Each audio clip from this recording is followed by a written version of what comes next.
Olá, sejam bem-vindos novamente ao canal Prime Genomics. Eu sou o engenheiro agrônomo Elenildo Oliveira e mestrando em genética e melhoramento de plantas pela Universidade Federal do Piauí.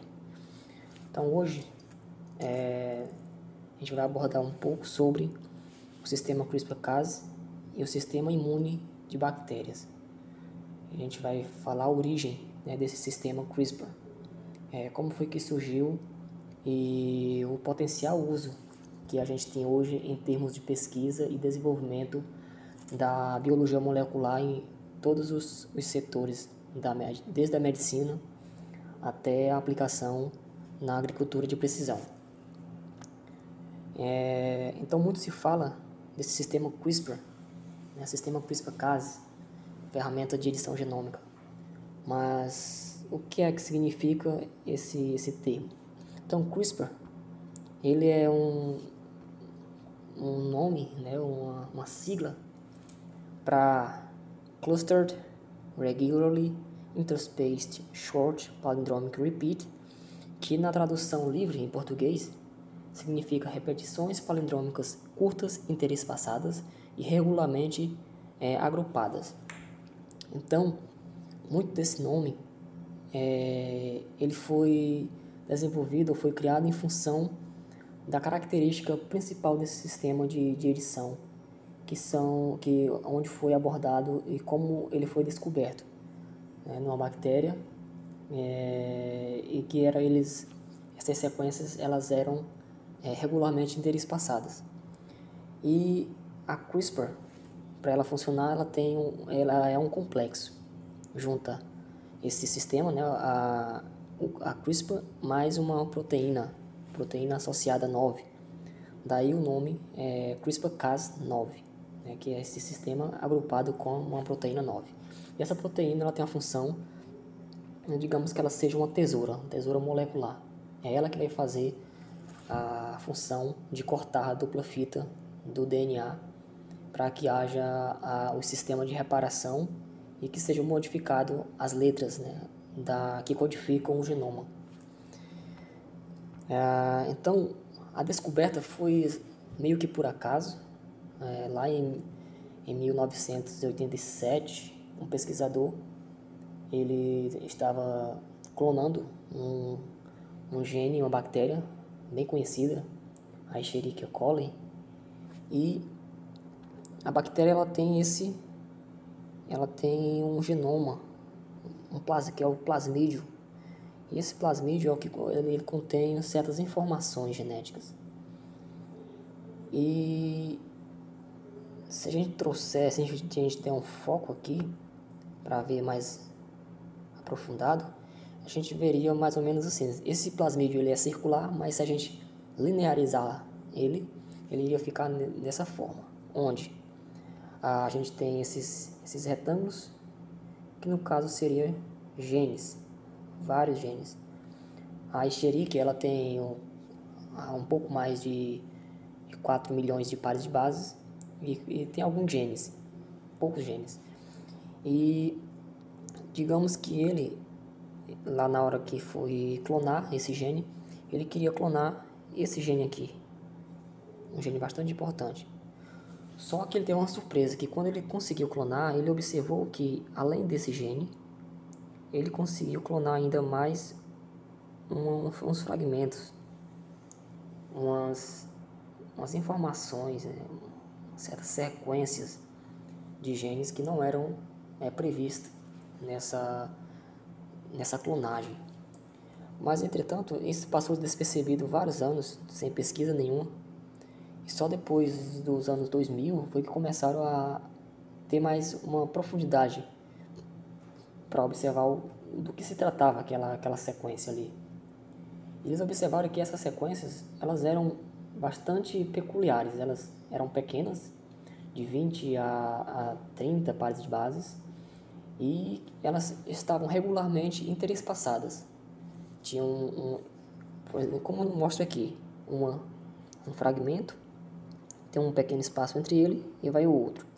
E assim eles eram agrupados em uma cadeia bem longa e despertou bastante curiosidade sobre isso. E somente nos anos que seguiram, 2009, 2008, foi que conseguiram relacionar esses fragmentos a certos genomas virais, né? Se você pegar uma sequência num banco de informação genética, de sequenciamento, você observa similaridades entre sequências. E foi isso que foi feito e descobriu-se que se tratava de algumas regiões conservadas de alguns vírus. E foi passando os anos e pesquisas mais avançadas e descobriu o seguinte: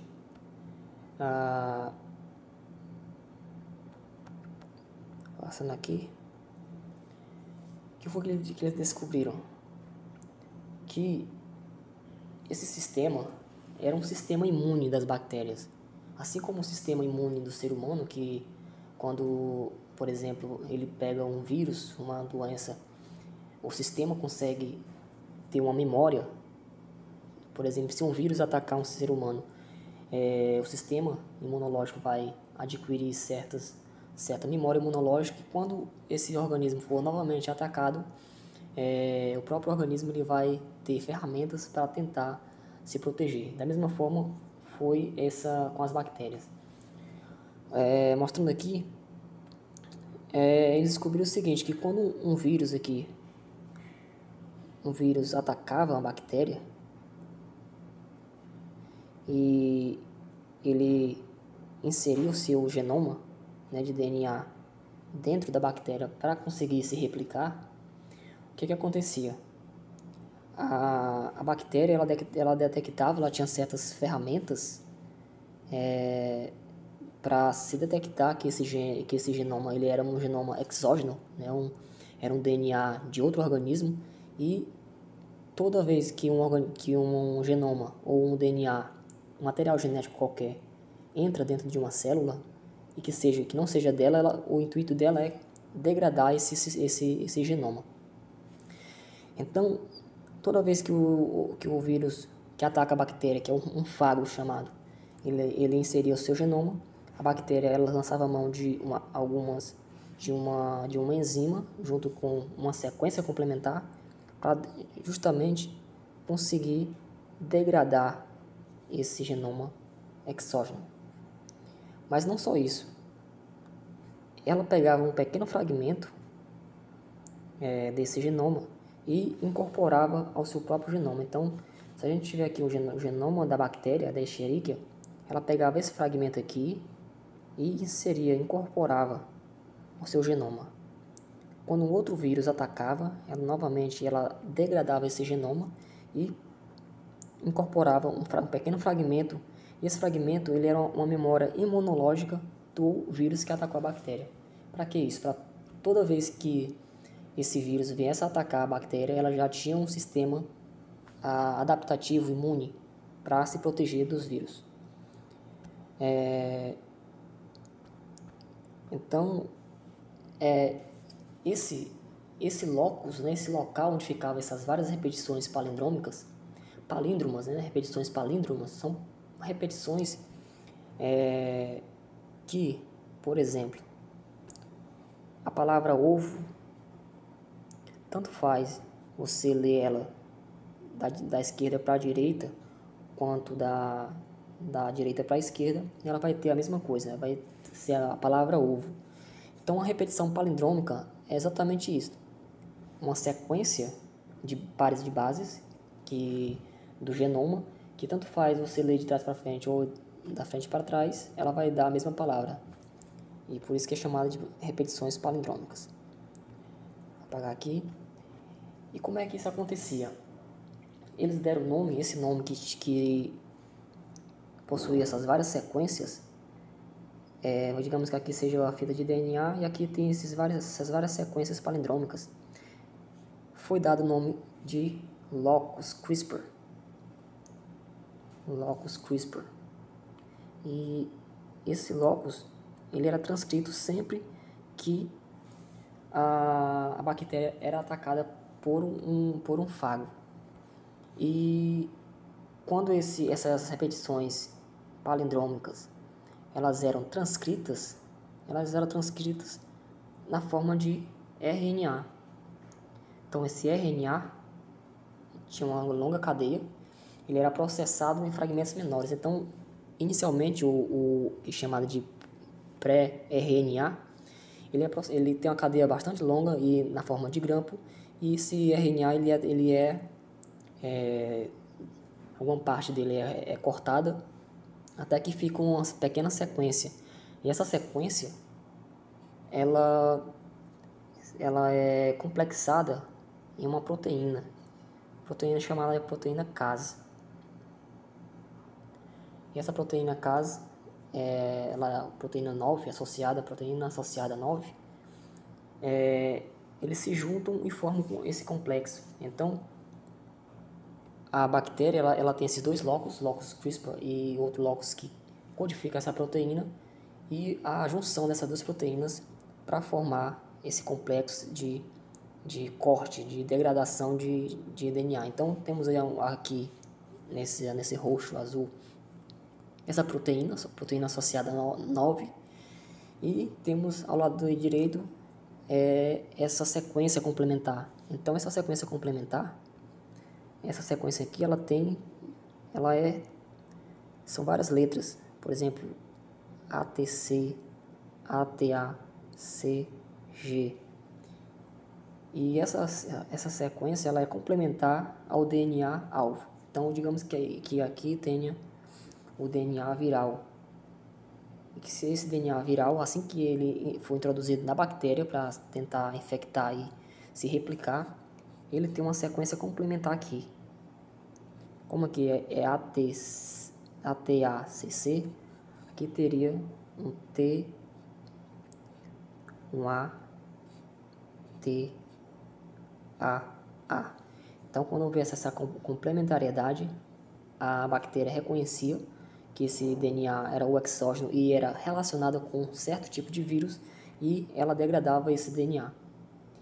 E aí vem a pergunta, mas por que a bactéria ela não consegue degradar o próprio DNA? Porque é esperado que, mesmo uma sequência pequena, ou uma sequência gigante de 30 ou 60 pares de bases, que em algum momento, uma bactéria com mais de 4 milhões de pares de bases, em algum momento vai ter uma região do genoma dela que seja igual ou semelhante a essa complementaridade desse RNA. Mas por que não consegue degradar o seu próprio DNA? Então, a bactéria, um ser bastante inteligente, apesar de ser um ser considerado inferior, ela tem o DNA dela, ela metila todo ele. Então, a metilação, colocando aqui um grupo metil, CH3, ela vai metilando. E isso aqui seria uma marca para ela reconhecer o que é DNA dela e DNA exógeno. E é por isso que esse complexo de corte, né, que é transcrito do locus CRISPR, ele não degrada o DNA da bactéria. Então esse RNA ele é carregado nessa proteína, a proteína Cas9, e então ela vai procurar por homologia, justamente nessa parte aqui, que tem as sequências complementares. Ela vai procurando, e quando ela acha essa complementaridade, ela sabe que aquele DNA é do vírus correspondente a um vírus específico. Então ela vai degradar todo o DNA, e apenas uma pequena parte ela recolhe para colocar lá no chamado locus CRISPR. Então ela integra esse fragmento a esse locus CRISPR. Para toda vez que o vírus novamente atacar a bactéria vai ter um sistema de defesa. Então, digamos que aqui a bactéria ela tem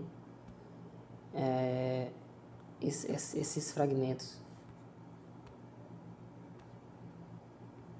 Desculpa. Tem esse fragmento aqui para um vírus 1, esse aqui para um vírus 2, vírus 3, vírus 4 e um vírus 5. E digamos que esse vírus, ele atacou a bactéria. Então, o DNA que ele coloca dentro da bactéria para atacar e replicar.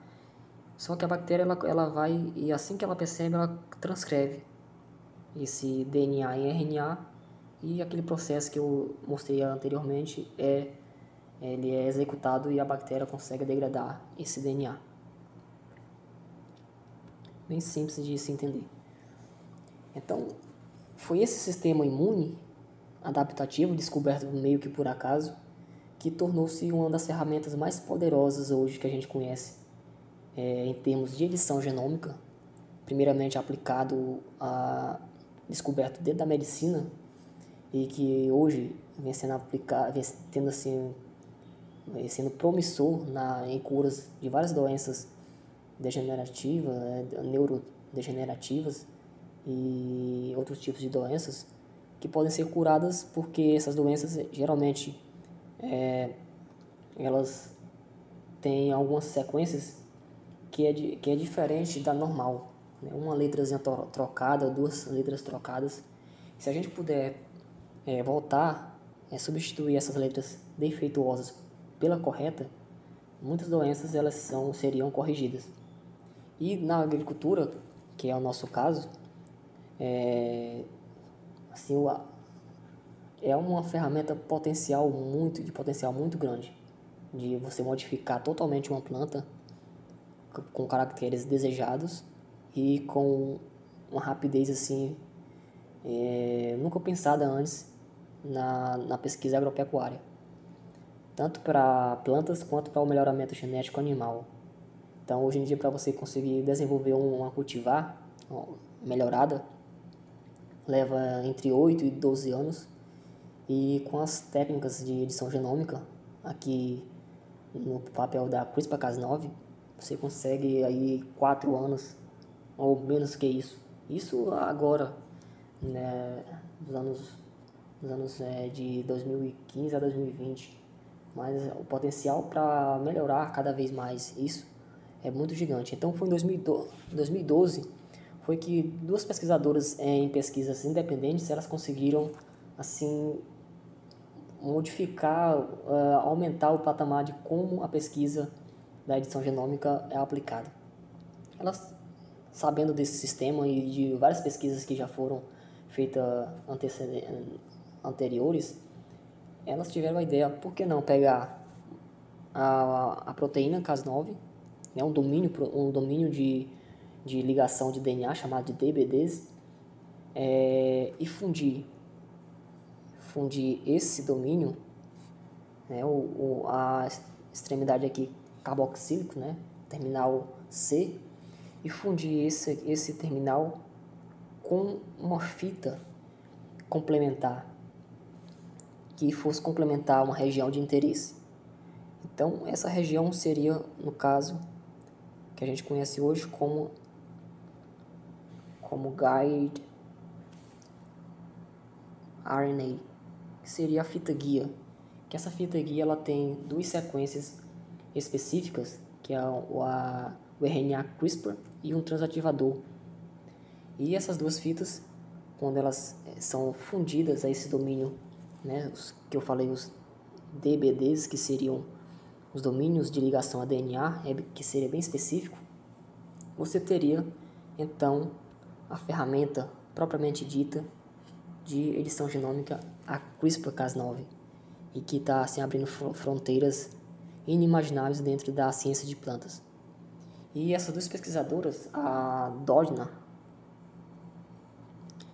e uma outra, a Charpentier, foram essas duas pesquisadoras que de alguma forma revolucionaram a forma como se edita plantas ou potenciais edição até mesmo de embriões futuros. E foi baseado justamente nesse sistema imune de bactérias. Então esse foi o vídeo de hoje. Espero que tenha um entendimento um pouco mais familiarizado.